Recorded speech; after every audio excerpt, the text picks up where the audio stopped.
Eu sou a professora Valdecira, sou professora de português e inglês e hoje eu vim dar uma aula especial de redação. Nós precisamos falar de redação nesse momento por causa do Enem.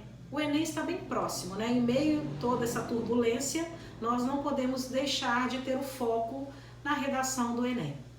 O texto do Enem é o texto dissertativo argumentativo. O que é um texto dissertativo argumentativo? Dissertar é dizer a respeito de algo. Quando você diz a respeito de algo, você tem que provar aquilo que você diz. E você prova como? Com argumentos. Por isso que o texto é dissertativo argumentativo. Eu digo a respeito de algo e apresento argumentos para convencer aquele que vai ler o meu texto de que o meu ponto de vista, a minha ideia está correta. A proposta de redação, ao longo dos anos, nos ensinou que ela é uma proposta social ou de cunho ambiental e a realidade voltada sempre para a realidade do Brasil, porque a redação do Enem ela é feita para todos os estudantes brasileiros. O texto dissertativo argumentativo ele possui uma estrutura. Qual seria essa estrutura então? O texto ele é dividido em introdução, desenvolvimento e conclusão. A introdução, essa primeira parte do texto, ela é uma parte de apresentação, ou seja, você apresenta o seu tema, você retoma o seu tema e ali você levanta as teses que você quer falar a respeito do tema proposto. Nós precisamos prestar atenção nesse momento porque a introdução ela é a apresentação, é o cartão de visita do seu texto. Você traz de uma forma sintetizada aquilo que se pede na proposta, sem entrar nos detalhes. Mas por que eu não posso entrar nos detalhes agora? Eu não devo entrar nos detalhes agora, porque os detalhes, os pormenores, eu tenho que deixar para a segunda parte do texto, que é o desenvolvimento. E qual é o papel do desenvolvimento? O desenvolvimento é o coração do texto. É ele que conduz todo o texto. Não é que as outras partes não são importantes, mas é o momento de eu colocar o meu ponto de vista. Lá na introdução, como eu falei, você vai apresentar o seu tema e você tem que levantar as suas teses, ou seja, quais são as partes daquele tema que você quer escrever. Já no desenvolvimento eu vou destrinchar as minhas teses. O que seria destrinchar? É falar das teses pormenorizadas, de forma bem detalhada. A gente tem que prestar atenção no seguinte, eu tenho que pensar, ao escrever o meu texto, eu tenho que pensar o seguinte, o que eu vou falar sobre o meu texto? O que eu tenho para falar sobre aquele tema? Quais são as teses que eu tenho para provar que aquilo que eu estou falando é a forma correta? Então você tem que pensar o seguinte, lá na introdução eu digo quantas teses eu tenho para falar sobre o assunto. Já no desenvolvimento, cada parágrafo eu vou desenvolver a minha tese. Então, o papel do desenvolvimento é, de forma pormenorizada, falar de cada tese. Se eu levanto lá na introdução 2 teses, então eu vou ter 2 parágrafos de desenvolvimento. A quantidade de teses é a quantidade de parágrafos. Aí você fala assim, professora, quantos parágrafos são ideais? A gente tem que lembrar o seguinte, se eu tenho uma estrutura dividida em 3 partes, eu tenho a introdução, eu tenho o desenvolvimento e a conclusão. Então, o mínimo, eu tenho que ter 3 parágrafos. E o máximo? Não existe o número máximo de parágrafos. Eu tenho, de acordo com a proposta do Enem, as regras determinadas pelo Enem, que eu tenho um número máximo de 30 linhas e eu tenho um número mínimo de 8 linhas. Eu não consigo fazer um bom texto com 8 linhas, mas eu tenho dentro desse espaço de 8 a 30 linhas para desenvolver o meu tema de acordo com essa estrutura. Então veja bem, o desenvolvimento, se ele é dividido em teses, eu tenho que pensar o seguinte, eu tenho 30 linhas. Se eu tenho no mínimo 3 parágrafos, o ideal então seria que você fizesse o seu texto com no máximo 5 parágrafos. Por que 5 parágrafos? Porque você faria 3 parágrafos de desenvolvimento, ou seja, eu teria que levantar 3 teses. Ah, mas eu preciso levantar 3 teses? Não, pode levantar uma tese e fazer um texto com 3 parágrafos, mínimo. Ah, eu posso fazer com 2 teses? Pode, você teria um texto com 4 parágrafos.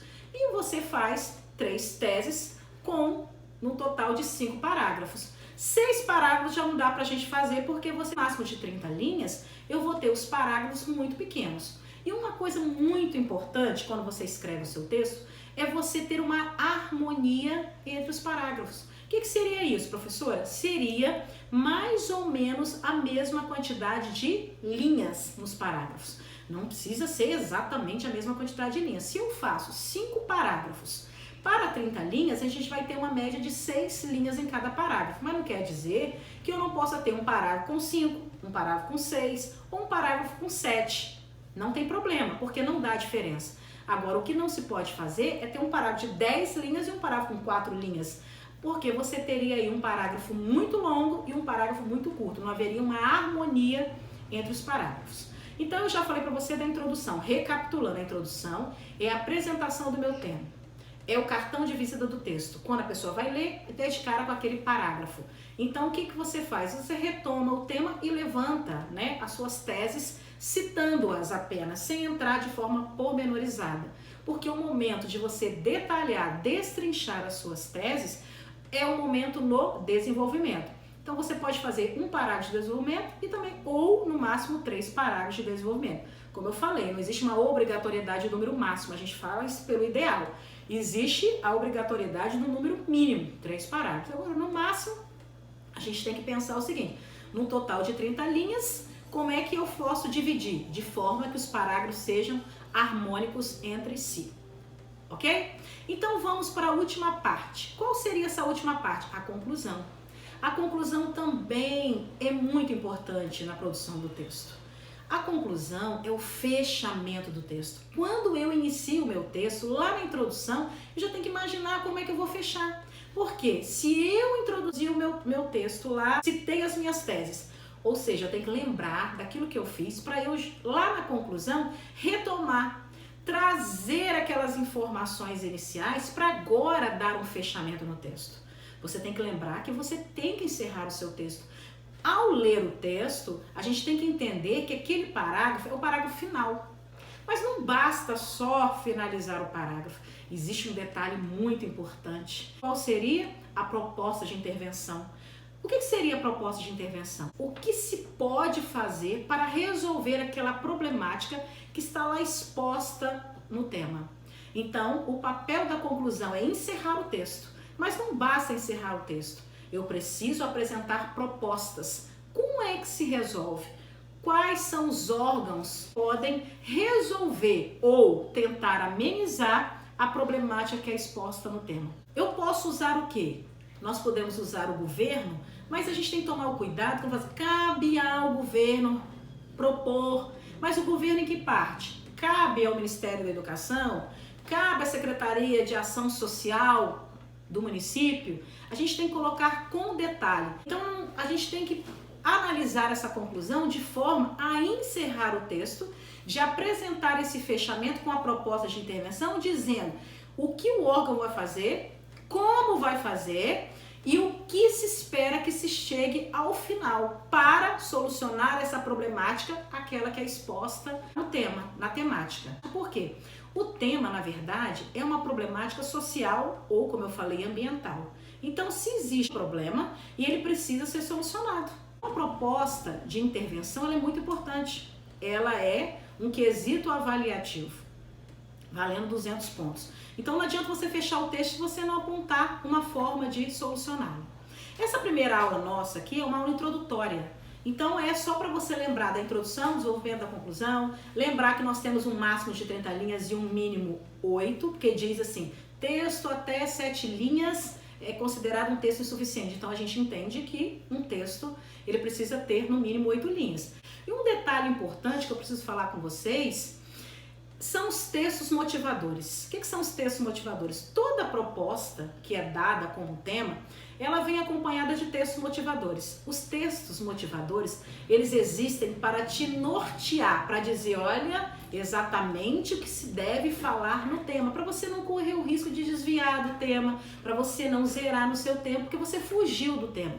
Então, os textos motivadores, eles existem para te dar conhecimento sobre o assunto, mas sem o objetivo de serem copiados. Não se pode copiar os textos motivadores, porque aí você está sendo considerado plágio, você já está copiando um texto que existe. E o objetivo do texto dissertativo, argumentativo no Enem é mostrar o seu conhecimento de mundo. É o seu ponto de vista de acordo com o tema que foi proposto na avaliação. Então, você vai falar assim, professora, eu posso copiar dados, eu posso copiar informações, porcentagem? Muito cuidado, porque pode-se entender que você está copiando aquilo ali de algo que já existe. O que você pode fazer? Se você quiser copiar, você tem que ter informações a mais. Ao ler o texto, o corretor vai entender, esse aluno conhecia essa reportagem, já conhecia essa charge, já conhecia informações que estavam ali. Porque você colocou informações complementares. Então, ao produzir o seu texto, você precisa ter conhecimento de mundo. E para isso a gente precisa ler, a gente precisa acompanhar os telejornais. Muito tempo atrás, entendia-se que a proposta do Enem era ser algo polêmico. Ah, vai cair, professora, sobre a pandemia, vai cair questões políticas. Todo ano a gente faz um teste na sala de aula e nós vamos jogando, olha, pesquisa tema, eu fico sempre procurando temas, mas na verdade a gente busca estratégias da gente conhecer aquele assunto. Mas o tema é sempre assuntos voltados a toda a sociedade. Nos últimos anos, o Enem tem mostrado para nós que os temas são temas comuns, são vivências, são problemáticas da sociedade, que eu poderia passar, você poderia passar, nós poderíamos passar, os alunos na escola, na nossa vivência normal. Então, o objetivo é que você responda com o seu conhecimento de mundo. Só que o seu conhecimento de mundo é necessário que você tenha conhecimento a mais. É preciso ler, é preciso pesquisar, tá bom? Muito obrigada pelo tempo de vocês, fique com Deus e a gente volta na próxima aula. Beijão, tchau, tchau.